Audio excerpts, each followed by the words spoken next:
Graham, your initial thoughts on the performance and the result?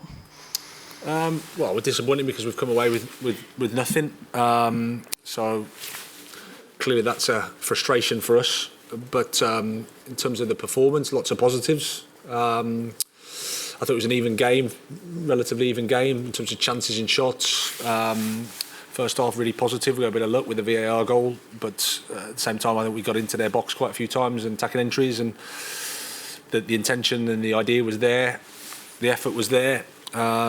We probably the first goal is a bit of a disappointing one from us in terms of allows the environment to change, and then at 1-1 we have there's a free kick. Could have been maybe a second yellow, maybe. And there's little things that you need maybe to go in your way, didn't. And then the second goal is a world-class finish.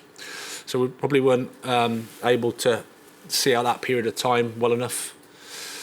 But overall, we have a lot of positives to take again. But it's just frustrating. But we have to take that frustration to Bournemouth in about a few hours' time.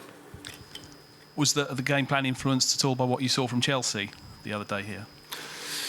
No, not really. Just we obviously lost Lewis with illness, so he's a big factor in what we do, and then the balance and who was available. Monty rolled his ankle a little bit in training, so it just gave us the best way of using the players that we had available for today's game. It was just the idea we went with. I was going to do that before we saw the Chelsea game, to be fair, but we've used the back five before in the season. It's something we're okay with.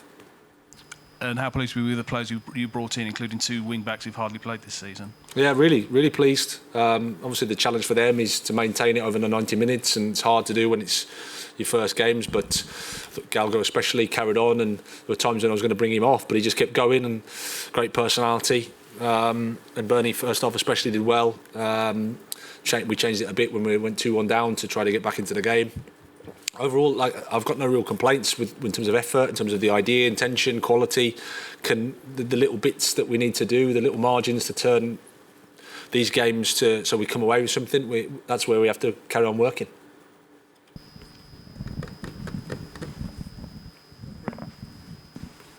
You now have fewer points at this stage of the season than your predecessor last year.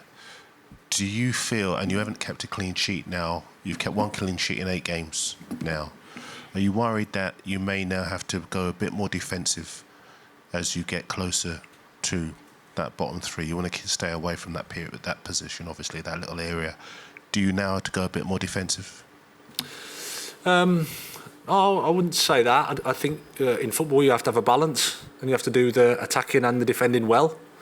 If you look at the last, say, 20 matches of last season, the balance of the team was probably more defensive, and that wasn't the solution in terms of points. So there's Stayed up though. Sorry? Stayed up though. Yeah, absolutely. And of course we have to, again, you have to do both sides of the game well, I think. And I thought we did, but not well enough, and that's the challenge for us.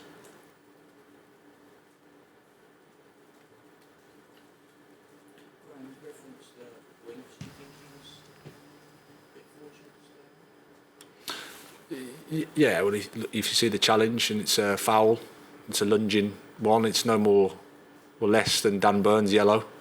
But again, these are little things that are not the reason, but they're just the little things that you need to probably have. But overall, you can't worry about that. We just focus on what we can do and do our thing a bit better.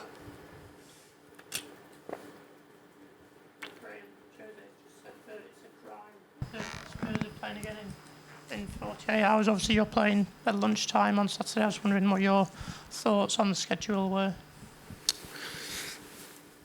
In terms of being able to select a team and then select the same players the next game is very, very difficult, and the scientists and people that know about recovery and would say that it's not good, but it's the Premier League, it's the schedule, so we have to adapt and we have to deal with it. But I've heard Jurgen Klopp and I've heard Brendan Rodgers and I've heard Jose Mourinho, and they're all far more experienced than me, and I don't disagree with them. Just on that, obviously there's a winter break that comes in February, but do you think that really will have an impact when you're playing God knows how many games in the space of the next week? Yeah, the winter break's a weekend, isn't it? And it doesn't change the fact that the question is about the 48 hours, and so it's no real. It's okay, but it's not the main issue. The main issue is the 26th, 28th game, I suppose, is the worry for the players if you want to select the same players. That's what I mean. That the actual effect would be to have something now rather than a weekend in February.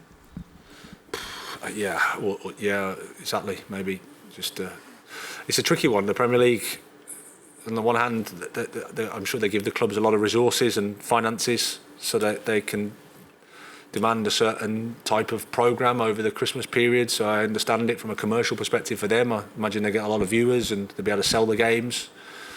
So on the one hand, I can understand, but on the other hand, in terms of if you're just talking about performances and maintaining a certain level, it makes it difficult. But again, we have to adapt to that. That's the challenge.